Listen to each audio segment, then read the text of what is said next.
He didn't notice it when you stopped chasing. He didn't understand it when your silence grew longer. He thought he still had time, but he didn't see the truth. You weren't walking away to punish him. You were walking away to finally choose yourself. And now, there's a strange silence inside his world. Not the silence of peace, but the silence of something missing. Your energy is no longer there to catch him. Your love is no longer holding the space. He thought he had forever. He thought you would always feel the same. But this is the moment the universe shows him what he refused to see. That love isn't a contract of delay. That your heart was never his possession. You've evolved. You've healed. You've detached without hate. And now, he's realizing what he lost. Not just you, but the version of him that could have risen with you. And the most painful part, when he's ready, you may already be gone. Because love isn't meant to wait forever. It's meant to meet you in the truth. And if he only sees it when your light has disappeared, that's the price of delay. That's the lesson of timing. And it's the moment everything changes. It didn't hit him when you cried. It didn't reach him when you begged for connection. And not even when you pulled away. Did he feel the gravity of what was slipping through his fingers? Because at that time, he was still trying to protect a version of himself that couldn't hold your love. A version addicted to control, to comfort, to pride, to the illusion that you would always be there, orbiting quietly around his indecision. But energy doesn't lie. And there comes a moment in every soul's journey where the veil drops, where time bends and truth hits like a tidal wave that cannot be stopped. That moment is now arriving for the divine masculine. And it's not gentle. It's raw. It's disorienting. It's sacred. He's beginning to feel it in ways that have nothing to do with logic or memory. He's feeling it in the absence of your essence, not just in his mind, but in his body. The comfort he once took for granted now aches as emptiness. The silence he once enjoyed now echoes with longing. The freedom he once clung to now feels like exile. What he didn't realize was that your presence wasn't just emotional, it was energetic. It wasn't just romantic, it was cosmic. And as your field detaches, his body, his spirit, his subconscious are all reacting in unison. He realizes too late that it wasn't attention you craved. It was reverence. It wasn't to be chosen because of convenience. It was to be recognized as the mirror of his own becoming. And now he looks around, and your energy is no longer there to cradle him in the invisible ways you used to. You're no longer holding space for his healing. You're no longer whispering to the universe for his clarity. You're no longer energetically waiting for him to catch up. Because you've shifted, you've ascended, you've let go, not in resentment, but in sovereignty. And that's the one thing his ego never prepared him for, that you would rise even if he never did. Have you ever felt it, beloved? That exact point where your love stops chasing and begins transforming, where your energy stops begging for reciprocity and starts embodying divinity.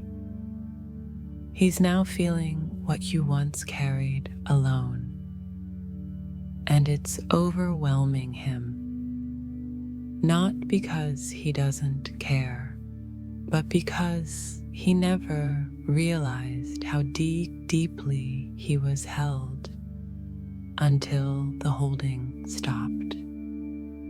He thought he had time to delay, time to figure himself out, time to explore distractions. But what he didn't understand is that sacred love doesn't wait for comfort. It demands alignment. And that alignment is no longer something he can fake. He's beginning to feel like a stranger in his own skin. He can't explain why he's suddenly emotional, why certain songs break him, why he dreams of you so vividly he wakes up in a sweat, why even his physical body seems to ache in places it never did before. Because the soul doesn't scream, it mirrors. And the field you once nourished around him is now reflecting everything he refused to face. This is not about punishment. This is about revelation. And when a man's spirit finally confronts what he lost, not out of neglect, but out of unconsciousness, it changes everything. He's beginning to see you now, not as the woman who waited, but as the woman who walked away with grace. And that image, that energetic imprint, is something he can't escape. He realizes too late that your absence wasn't a test. It was a final initiation. And the universe is now answering your release with echoes in his body he cannot ignore. Let him feel it. Let him sit in it. Because sometimes the most sacred awakening is not found in love that is returned, but in love that is remembered too late. He didn't know what he was losing while he still had you. He didn't see the value of your presence while you were loving him in silence. He didn't understand that your softness was rare, that your patience was sacred, that your touch was a mirror of the soul. But now, there's a hole in his chest that won't close anymore. Regret doesn't knock with grand gestures. It doesn't scream. It seeps in slowly, through sleepless nights, through quiet mornings when everything feels hollow, through sudden flashes of memory that make him stop in his tracks. It arrives in his body, a tightness in the chest, a lump in the throat, a restless ache that has no name. He tries to carry on like everything's normal. He smiles, he works, he talks to others like he's fine. But something is unraveling inside him. A quiet storm, a reckoning. This is where regret begins, when the silence becomes unbearable, when your absence is no longer just noticed, it's felt in his bones. He looks at the spaces where you used to be. He hears your voice in echoes. And what terrifies him most is that you're no longer trying to reach out. You stopped chasing. You stopped explaining. You stopped waiting for him to get it. And now he does. The regret lands like a stone in the center of his soul. Not because you left in anger, but because you left in truth. He remembers the way you saw him, even when he didn't see himself. He remembers how you stayed, long after most would have walked away. He begins to ask the questions he avoided for so long. Why didn't I see it? Why did I push her away? Why did I think she'd always be there? But these questions don't bring comfort. They bring fire. They bring shame. Not the shame of being caught, but the shame of having been loved that deeply and not knowing how to hold it. Now, everything reminds him of you, that song that used to play in the background, the scent of someone passing by, the dreams that carry your face, even when he tries to forget. He realizes you were never asking for too much. You were asking for honesty, for presence, for a heart that was willing to meet yours halfway. And he couldn't give it, not because he didn't care, but because he hadn't yet faced himself. Now he's facing it all, alone. The messages he never sent, the moments he dismissed, the walls he built so high, even he can't remember why. He feels you slipping into the past. Not because you're bitter, but because you've grown. You've chosen yourself. And that is something he never expected. He thought your love would always be there, no matter what. But divine feminine love isn't a lifeline for the unready. It's a mirror, a door, a call to rise. And now he's hearing the echo of that call. But the door has already closed behind you. He begins to feel the weight of his own delay. Not just in love, but in life. In the moments he let pass. In the truth he avoided. In the courage he couldn't summon when it mattered most. This is the moment when regret transforms. Because when it comes from the soul, it's not about wanting you back as he was. It's about becoming the version of himself that could have walked beside you, that could have chosen you fully, that could have said, "I see you," and meant it. He's not longing for your body. He's grieving the loss of what he could have built with your spirit, with your softness, with your sacred knowing. Now he feels the distance in his chest, not just from you, but from himself. He's awakening through the fire of regret, through the mirror of your absence, through the silence that no longer feels safe, but punishing. And still, something inside him shifts. He doesn't want to run anymore. He doesn't want to distract himself anymore. He doesn't want to pretend this was just a phase. He wants truth, even if it's too late. Even if the only way to honor your love now is to become who he was always meant to be, alone. That's the paradox.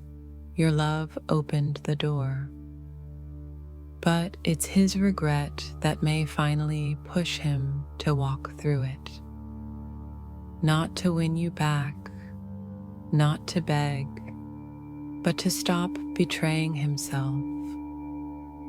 He may never say the words out loud.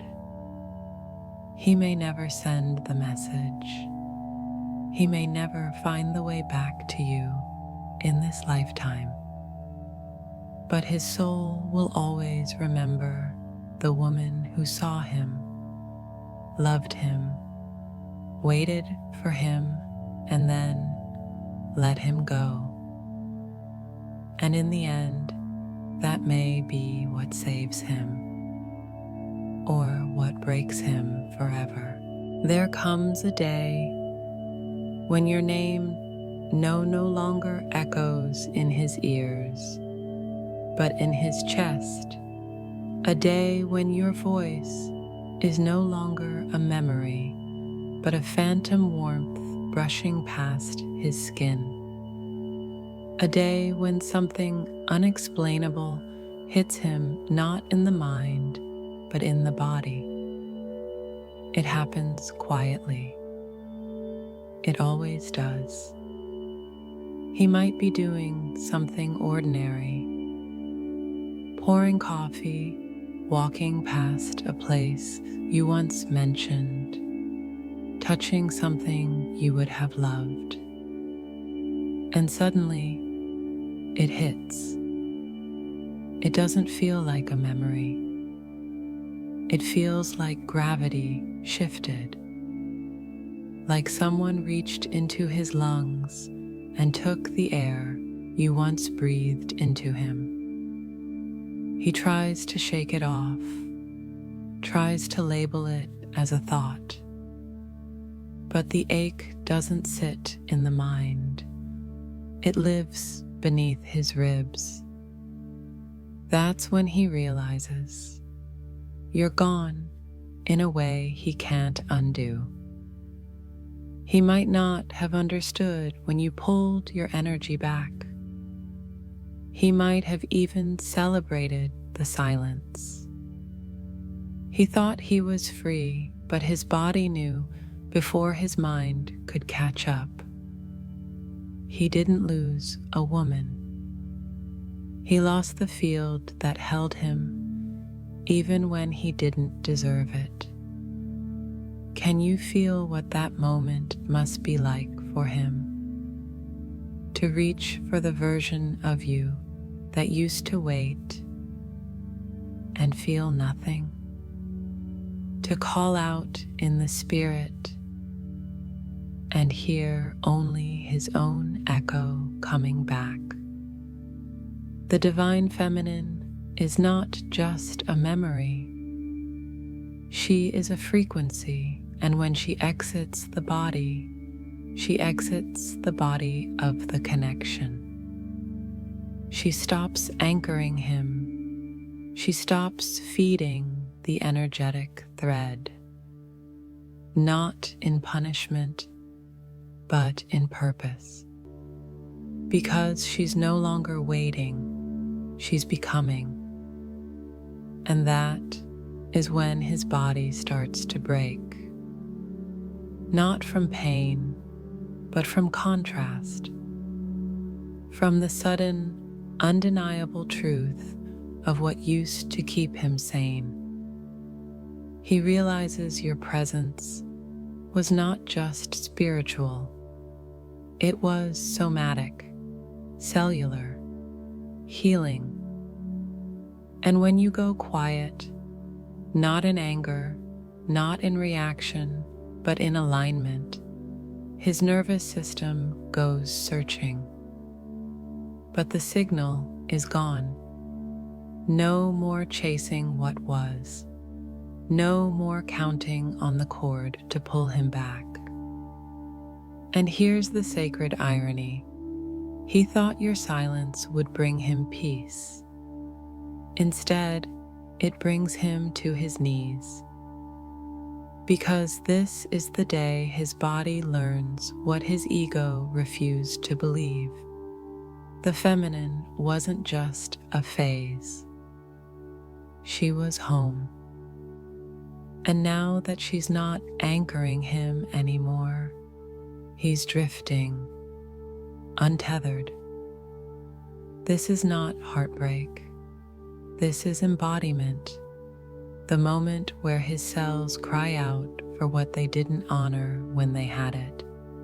Not just the woman, but the safety, the mirror, the softness, the unspoken permission to be vulnerable and still be chosen. Have you ever pulled your energy back and felt that strange stillness, that eerie clarity that tells you something shifted on the other side?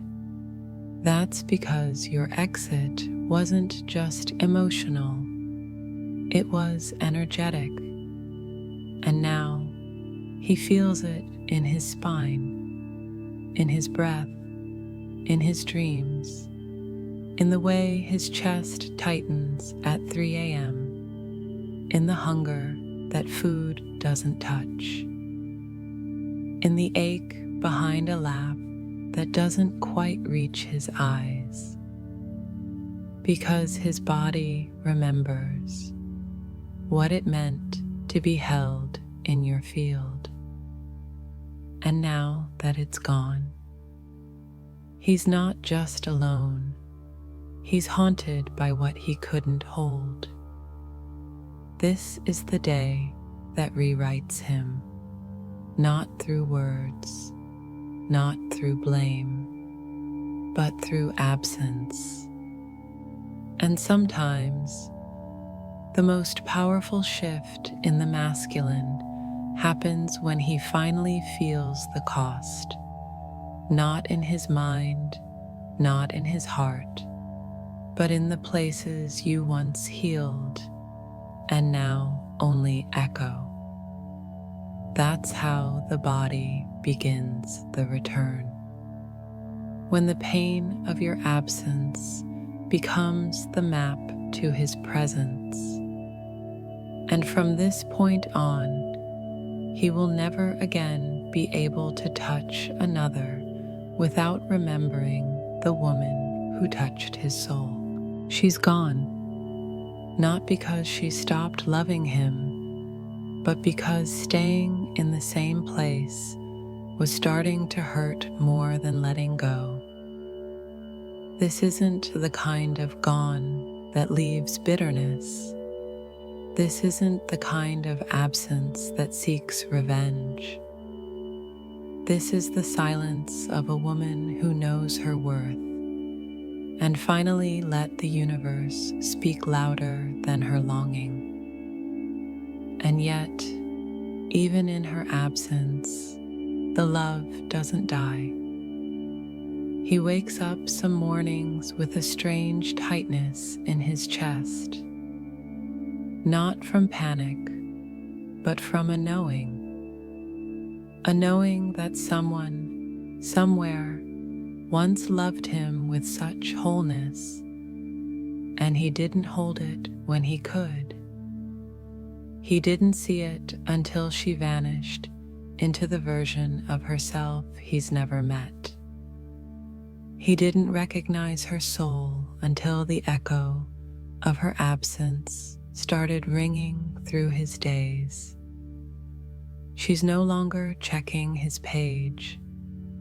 She's no longer waiting for a sign.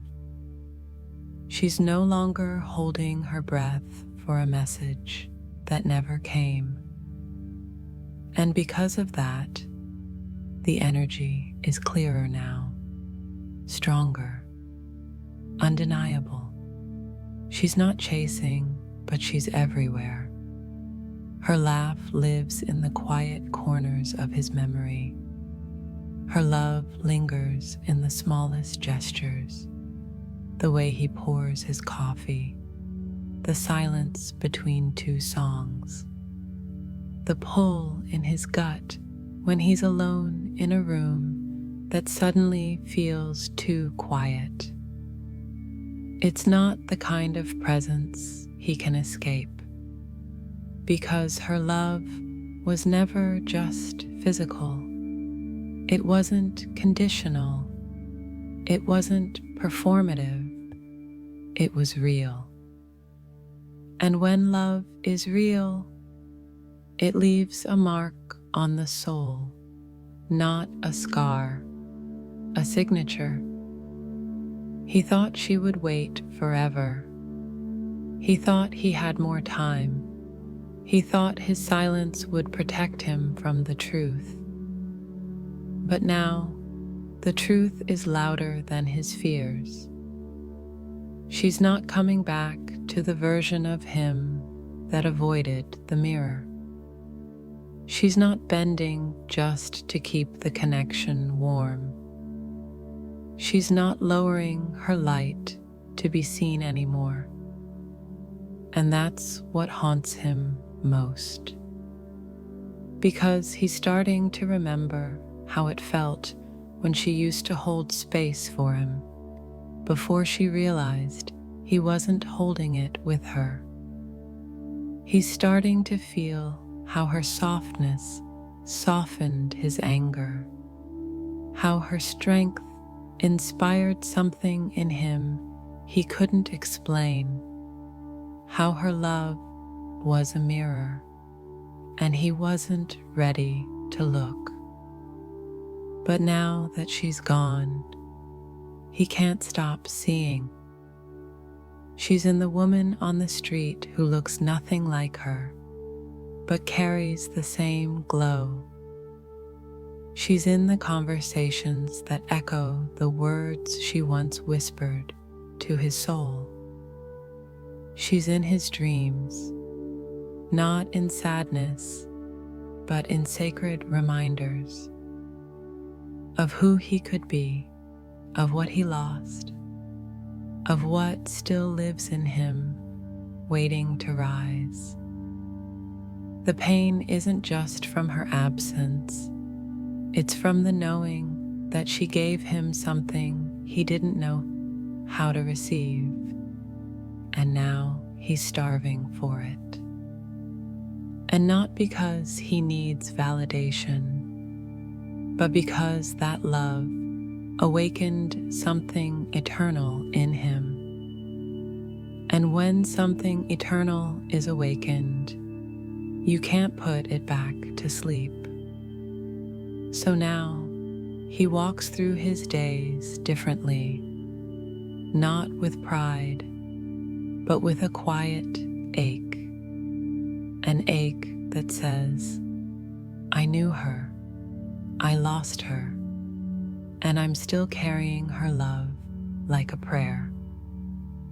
She's gone, but he's not free, because freedom doesn't come from escape. It comes from becoming. And until he becomes the man who can meet that love, he'll be haunted by what he once had and couldn't hold. And the irony, she's not even angry. She's just gone, not out of punishment, but out of purpose, because her soul is no longer tethered to timelines or maybes.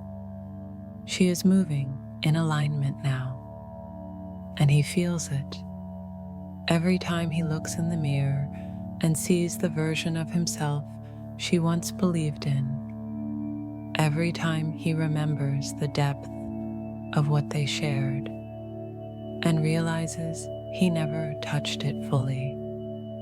Every time he feels the silence where her presence used to live. She's gone, but the love doesn't die, because that love wasn't just about her. It was about who he could have become and who he still has the choice to be. But now the question isn't, will she return? It's, will he rise? Because she didn't leave to punish him. She left to protect the vision, the one where he chooses it, not because she waited, but because he finally remembered who he really is. And when he does, he'll realize she never truly left. She just stepped into the frequency where he was always meant to meet her again, but only as the man who's ready, not the boy who ran. And by then, only his soul will know if it's too late. There's a pain that doesn't scream. It doesn't explode or shake the ground. It lingers. It waits. It whispers at 2 a.m. when everything else is silent. And it's the pain that hits when he realizes he loved her too late. Not because the love wasn't real, not because his heart didn't feel it, but because his fear outran his courage, because his healing was slower than the moments slipping through his fingers, because the version of her that would have waited no longer exists. This pain isn't about her being cruel or cold. It's about the time he wasted while she was becoming. It's about the silence she held while he chose the noise. It's about every chance he had to step forward and didn't. He thought she'd always be there. He confused her stillness for softness. He mistook her hope for a promise. But there's no promise in a twin flame journey except evolution. And she evolved without him. Now the moments that could have been memories echo as regrets. Now the calls he ignored become the ones he wishes he could make. Now the words he never said haunt him louder than anything she ever spoke. And it's not just about losing her presence.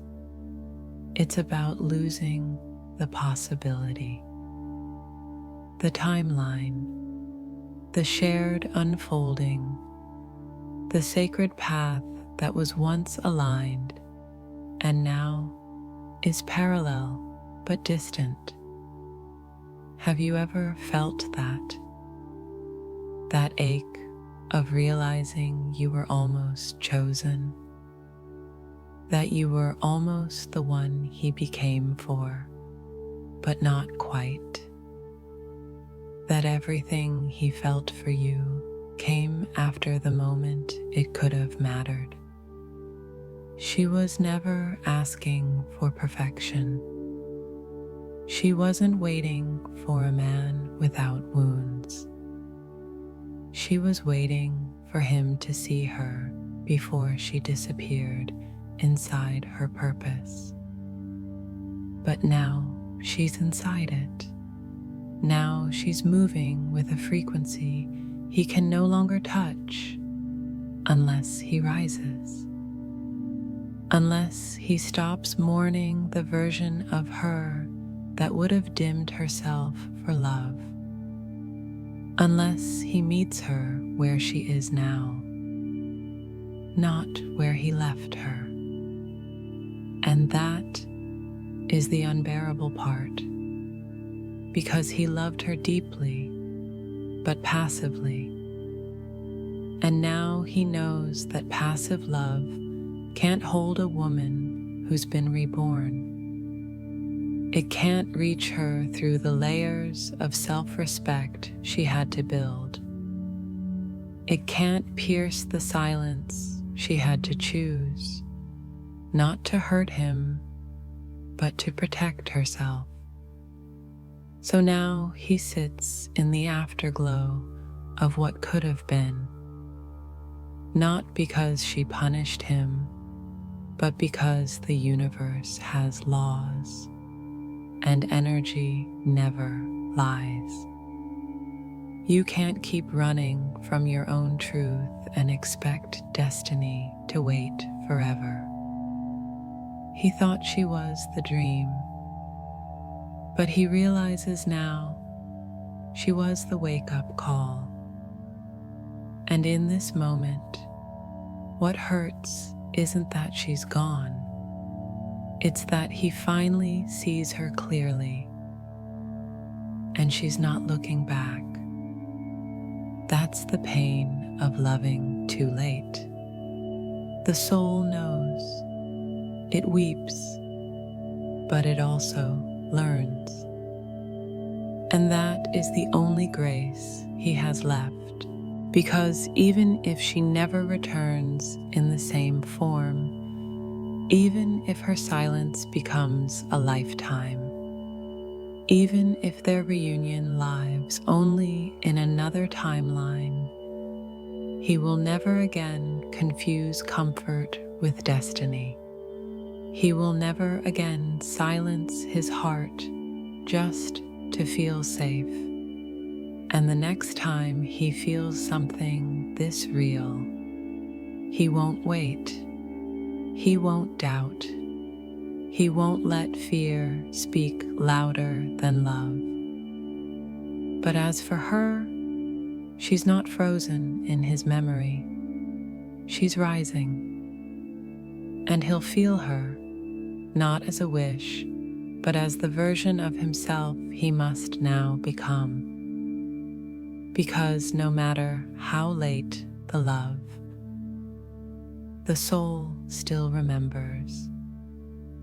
And memory is a sacred fire, one that can still ignite the path ahead, even if the original flame is gone. There is a moment, always, when the masculine finally wakes up. But by then, the world around him has changed. It's not that the feminine vanished. It's not that her love died. It's that she became something no longer available to the version of him that refused to rise. She became peace. And peace isn't loud. It doesn't chase. It doesn't beg. It doesn't perform grief to be seen. It radiates, it shields, it chooses itself over and over until her frequency is no longer accessible to anything that doesn't match it. That's what happened when she stopped speaking. That's what changed when she stopped waiting. Her silence didn't mean she gave up. It meant she arrived into her embodiment, into her knowing, into the energy field she was always destined to hold, with or without him. And here's what the masculine never saw coming: the doorway to her energy, the place he once felt safe, alive, seen, has become a portal. But that portal no longer opens with longing. It no longer opens with apologies. It only opens through one key: alignment. And he doesn't hold that key yet. That's the ache he feels now when he dreams of her and wakes up in the same old patterns. That's the heat in his chest when he remembers her eyes and realizes they're no longer waiting for him. That's the vibration that makes him restless at night, not knowing what he's missing, but feeling the emptiness where her presence used to live. Because it's not her that left. It's access to her energy that vanished.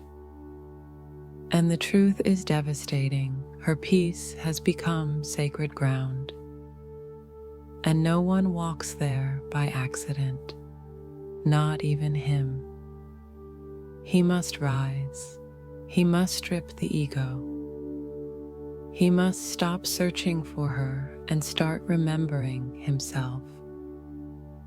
Because that's the only path now.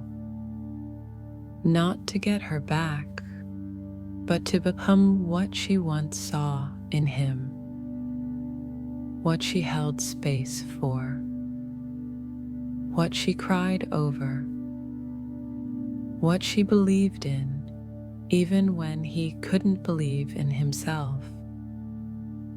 And that belief, it didn't die. It planted itself deep in his soul. And now it's growing roots. Roots that hurt. Roots that crack the illusions he built around comfort and timing and logic. He will hear her in the silence now. He will feel her in his body, not because she's calling, but because he's finally listening. He will see her in every moment of stillness, not as a ghost, but as a guide, because that's what peace becomes when it's protected. A mirror, one that shows him everything he could have been, everything he still can be, but only if he's willing to lose the identity that couldn't love her fully. The portal is open, but not for him. Not yet. It waits. It watches. It calls not with desperation, but with divine patience. The kind of patience that doesn't hold space forever, but holds truth. And that truth says, she's not a prize, she's not a lesson, she's not a fantasy to be chased when it's convenient. She is a frequency, and that frequency can only be touched by the version of him who's done pretending. Until then, she rests, she rises, she reigns, not as a queen waiting for a king, but as a soul who found peace in the storm and never forgot who she was. So if he wants to meet her again, he won't find her in the places she used to be. He'll find her where she became, and that path starts with silence, leads through surrender, and ends at the only gate that matters: truth. Not his words, not his need, just truth. And when that truth becomes louder than his fear, he'll know the way. But until then, the portal is peace, and he cannot enter.